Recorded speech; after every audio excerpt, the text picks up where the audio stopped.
Welcome back. The global number of COVID-19 cases has exceeded 11 million, with the death toll exceeding 524,000. This comes as the United States has reported another record daily infections with over 57,600 new cases as the tally nears 2.8 million. Brazil has reported nearly 1,300 deaths overnight as the countrywide death toll surpassed 63,000 with 1.5 million infections. More details in this report. Many hard-hit countries are easing lockdowns put in place to slow the spread of the coronavirus. But the U.S. is experiencing a resurgence in infections, forcing authorities to partially reinstate lockdowns. Alabama, North Carolina, South Carolina, Tennessee, and Alaska have reported record increases in COVID-19 cases. Meanwhile, Mexico has reported 654 more deaths, raising the country's total to nearly 30,000. Cuba has stirred to life after more than 3 months of lockdown, but the president has advised people to remain cautious.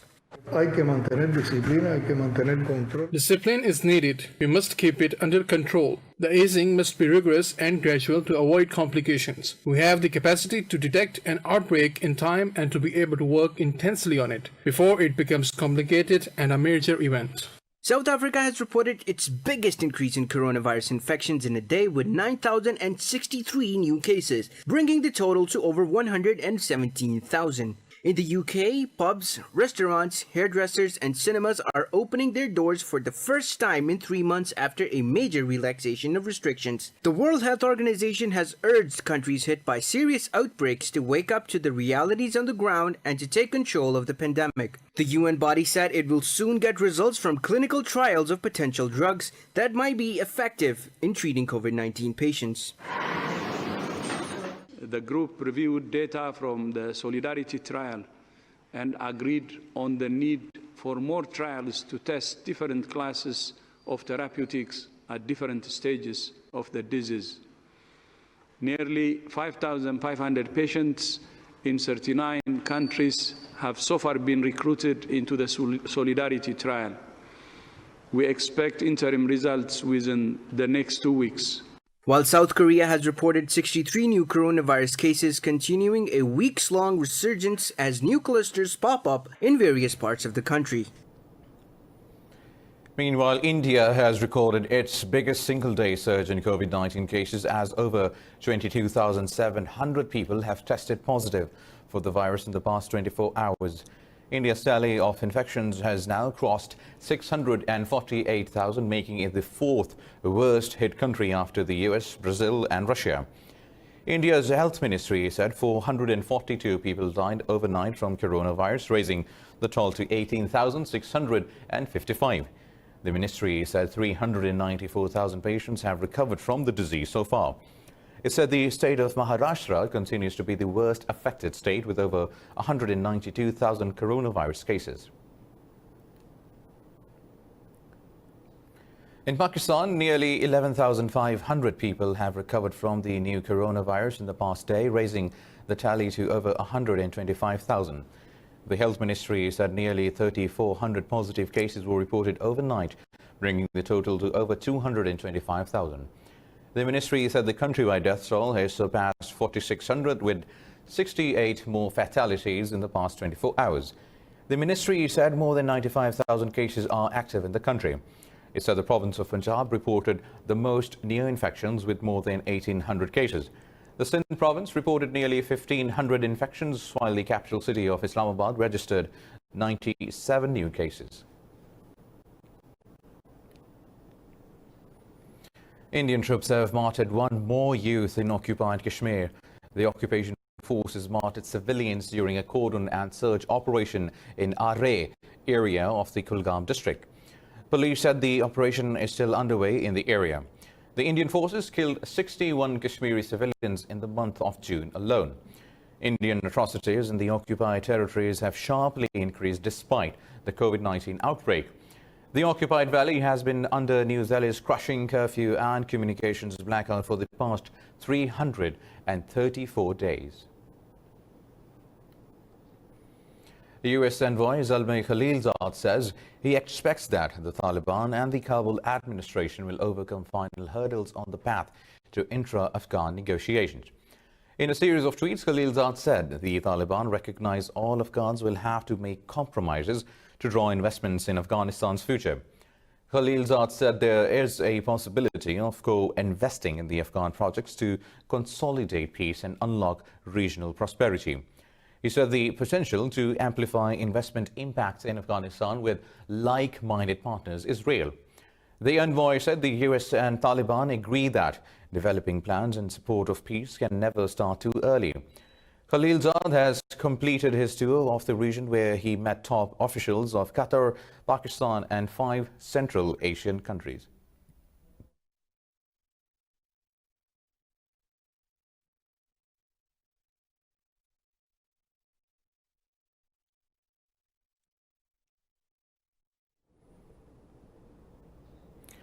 Moving on, North Korea has ruled out dialogue with the United States ahead of an American envoy's visit to South Korea.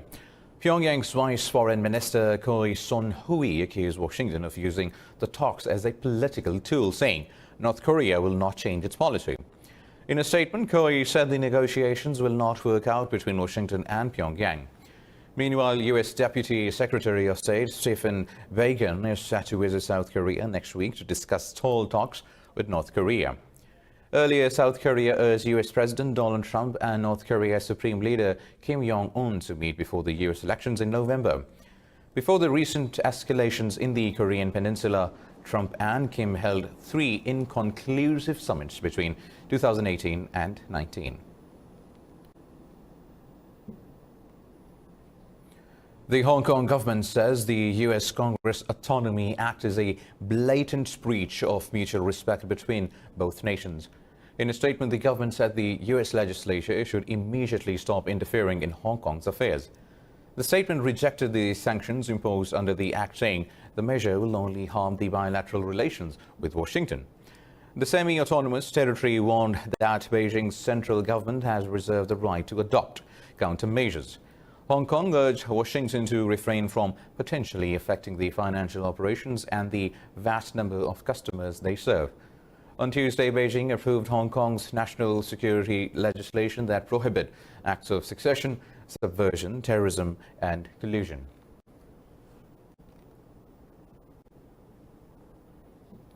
Now, the United States has sent 2 aircraft carriers in the disputed South China Sea amid the ongoing Chinese military exercises in the controversial waters.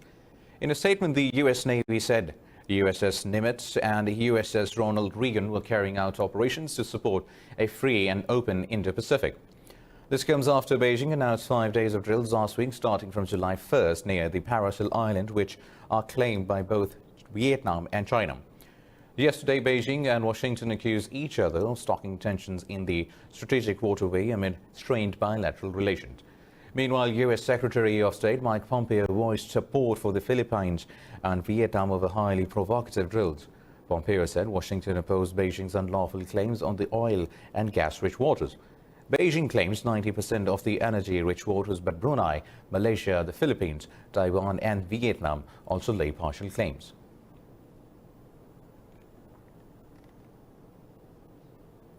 In Japan, heavy rains have left at least 15 people dead and 9 missing in the southern Kyushu island. Authorities have ordered over 90,000 people to evacuate their homes after the rainfall caused landslides and massive floods. While the flooding of the Kuma River in Kumamoto Prefecture cut off homes and washed away a bridge. Prime Minister Shinzo Abe has urged people to be on maximum alert as heavy rains are predicted to continue until Sunday. He ordered 10,000 troops to be deployed after rescue services were overwhelmed with calls for help. Japan's Met Agency said such rainfall had never been seen before in the region.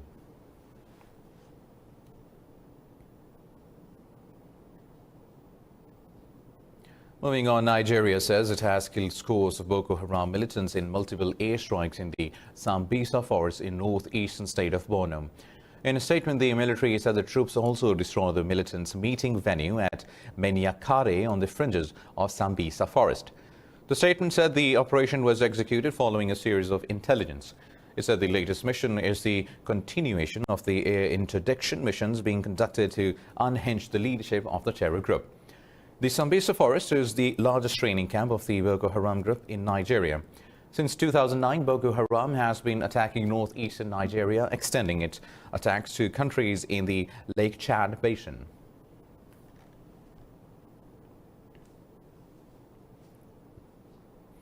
Over to Mali, where 7 government soldiers have been killed in an ambush in the central Mopti region.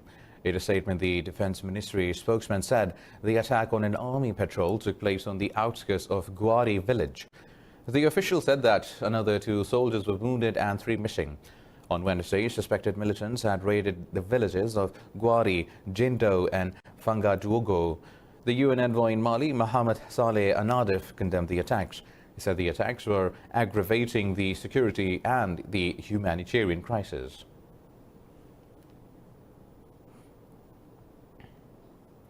In Mexico, the military has killed 12 alleged drug cartel members in the violence-stricken border city of Nuevo Laredo. Tamaulipas state security officials said gunmen wearing military-style uniforms attacked soldiers in a neighborhood near the airport. Officials said soldiers recovered 10 semi-automatic and sniper rifles from the scene. Officials found another body later in the day in relation to the early morning confrontation with the alleged members of the cartel. The military has not said whether any of its soldiers were injured or killed in the clash. Homicides in Mexico hit a new record last year and continue to trend higher in this year as well. In the US, dozens of protesters gathered near the Israeli embassy to denounce Prime Minister Benjamin Netanyahu's plans to annex parts of the occupied West Bank. Several speakers at the rally called for solidarity between Palestinian activists and other social justice campaigns in the US. The protesters said the US politicians who claim to stand for racial justice at home must seek accountability for Israeli oppression. They also call on the US politicians to end military aid to Israel, not just denounce annexation with words. Protesters said activists need to continue this fight for human dignity and human equality worldwide.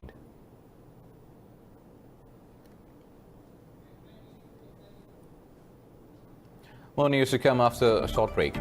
Stay tuned.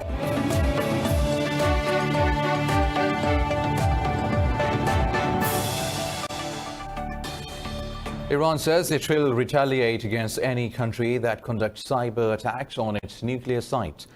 The remarks come after a fire incident at the country's Natanz plant, which some local officials believe could have been caused by cyber sabotage. In an interview, the head of civilian defense, Ghulam Raza Jalali, said the cause of the incident at the nuclear site had been determined. But he said due to security considerations, it would be announced at a convenient time later. Jalali said responding to cyber attacks is part of the country's defense might. Earlier, 2 Iranian officials said Israel could have been behind the cyber attack on the Natanz nuclear site. The Natanz uranium enrichment site is one of several Iranian facilities monitored by the inspectors of the IAEA.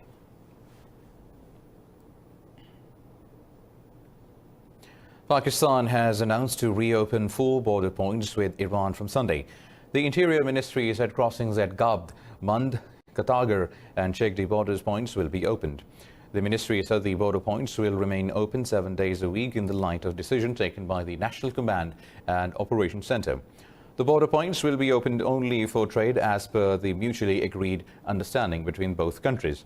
The ministry said unlimited number of trucks will be allowed to cross while ensuring all COVID-19 related standard operating procedures and protocols.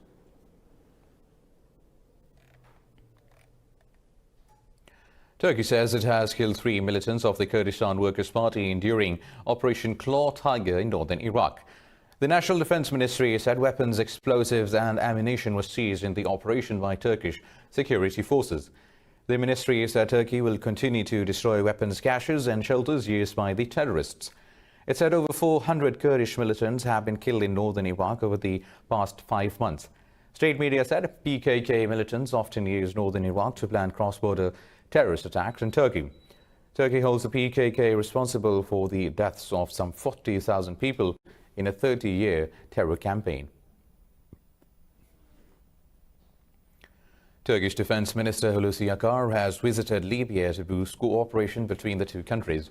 Chief of General Staff General Yasser Güler also accompanied the minister. The two Turkish officials visited the Defense Security Cooperation and Training Assistance Advisory Command. Earlier, President Tayyip Erdogan said Turkey will continue to hold determined talks with the UN-backed government of Libya. Meanwhile, Russia has decided to reopen its embassy in Libya, with its head temporarily based in neighboring Tunisia. Speaking at a meeting with the Speaker of Libya's Eastern Parliament, Foreign Minister Sergei Lavrov called for a cessation of hostilities in Libya.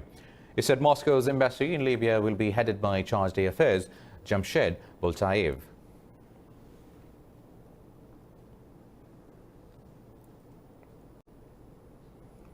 Russian President Vladimir Putin has signed a decree to implement the constitutional reform package. This comes after 78% of votes casted in favor of the constitutional amendments in this week's referendum. The Kremlin said the amendments have become effective from today. Earlier, Russia's Central Election Commission certified the results of the referendum held between June 25th and July 1st on 206 constitutional amendments. The reforms have paved way for Putin to stay in power until 2036, as he won the right to run for presidential office for 2 more terms.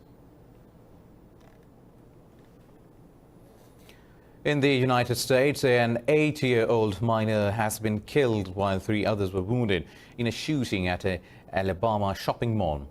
In a press release, police said a girl and 2 adults were also hospitalized after the shooting at the River Chase Galleria.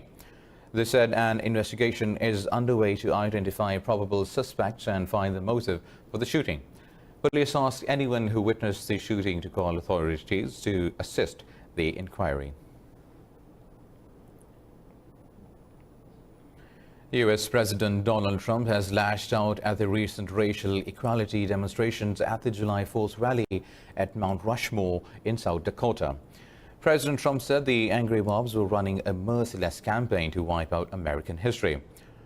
Trump said the protesters who tore down statues of Confederate leaders were defaming American heroes and indoctrinating young children. He said his administration will not abolish the police or the Second Amendment, saying left wing was trying to overthrow the American Revolution. Trump said the radical view of American history was getting rid of perspective and disfiguring American history beyond recognition.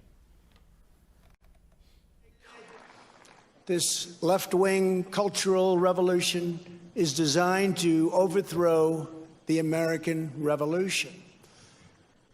In so doing, they would destroy the very civilization that rescued billions from poverty, disease, violence, and hunger, and that lifted humanity to new heights of achievement, discovery, and progress. To make this possible, they are determined to tear down every statue, symbol, and memory of our national heritage. Ethiopia's Prime Minister Abiy Ahmed says the killing of an activist and subsequent violence represents coordinated attempts to destabilize the country. Abiy's remarks come after violent protests over the killing of singer Hakalu Hundessa left nearly 100 dead this week. Speaking at a meeting with state officials, Abiy promised to hold to account those directly involved as well as those that are pulling the strings. Hundessa, a member of the Oromo ethnic group, was shot dead in the capital Addis Ababa on Monday. Protests immediately broke out in the city and the surrounding Oromia region. On Thursday, officials said 97 people have been killed by security forces in inter-ethnic clashes. 2 suicides in Lebanon have sparked a new wave of criticism over the government's mishandling of the economic crisis. Dozens of people laid flowers on a main Beirut street where a man killed himself. A local official said an elderly man shot himself in the head in the capital's busy Hamra district. A relative of the man blamed the country's rulers for the hardship that led to his death. In a second suicide, a van driver apparently hung himself near the southern city of Sidon. A Hamra resident said people are hungry and miserable as the government took away their dreams and money. Soaring prices and job losses have fueled despair, and some aid groups have warned the risk of mass hunger. The Australian convicted of the 2019 Christchurch mosque shootings will be sentenced during a hearing on August 24.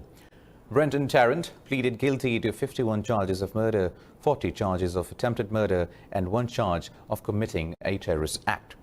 High Court Justice Cameron Mando said the hearing is estimated to last 3 days, but it will take long if necessary. He said arrangements will be made to allow the relatives of the victims to view the sentencing remotely. Mando said the trauma to victims from having to cope with the justice process is a particular concern for the court. Tarrant has been in police custody since last year when he was arrested and accused of using semi-automatic weapons to target Muslims.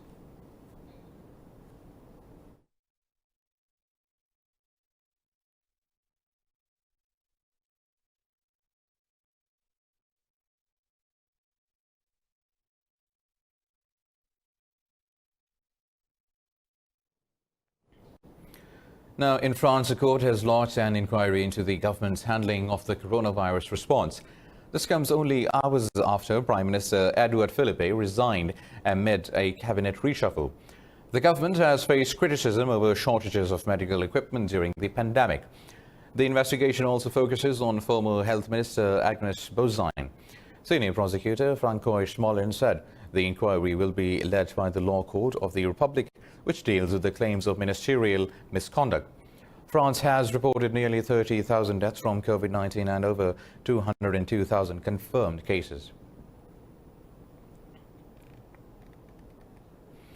In Chile, the lockdown to limit the spread of the coronavirus pandemic has caused surge in unemployment and inflation. The economic pause has reduced many people to poverty. Meanwhile, the protests over social injustices and inequality have also raised the situation. More in this report.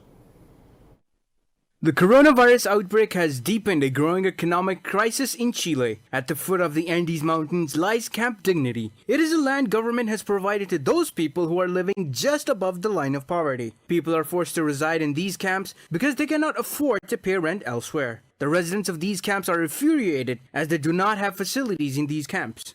I call on the authorities because there are a lot of people here and the authorities are nowhere to be seen. So in that sense, we need support and to be heard. There are a lot of needs here that are not being met. There are lots of babies here. We need formula, diapers, ingredients for casseroles because at the moment we are going hungry and we have needs.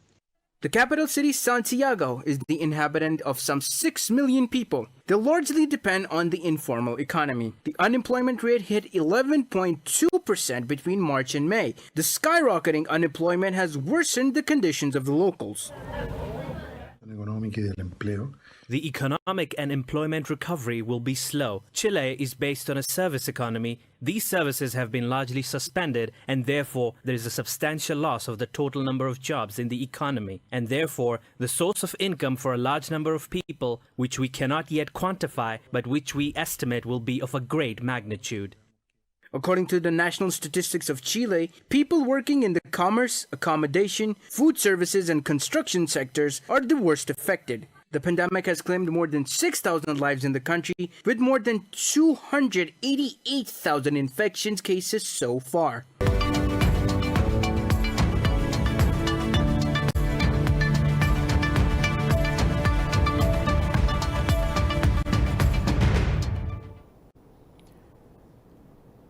South Korea has passed a third package worth over $29 billion to combat the unyielding new coronavirus outbreaks and their economic fallout. The National Assembly passed the latest response budget with the support of 179 out of the 187 lawmakers. The latest measure is the biggest supplementary budget that surpassed the one passed in 2019 amid the global financial crisis. The chamber passed the first two virus response budgets in March and April, as the economy contracted by 1.3% in the January to March period. South Korea has reported 63 new daily coronavirus infections in a day, the most in 2 weeks, as the country's total cases rose to over 13,000.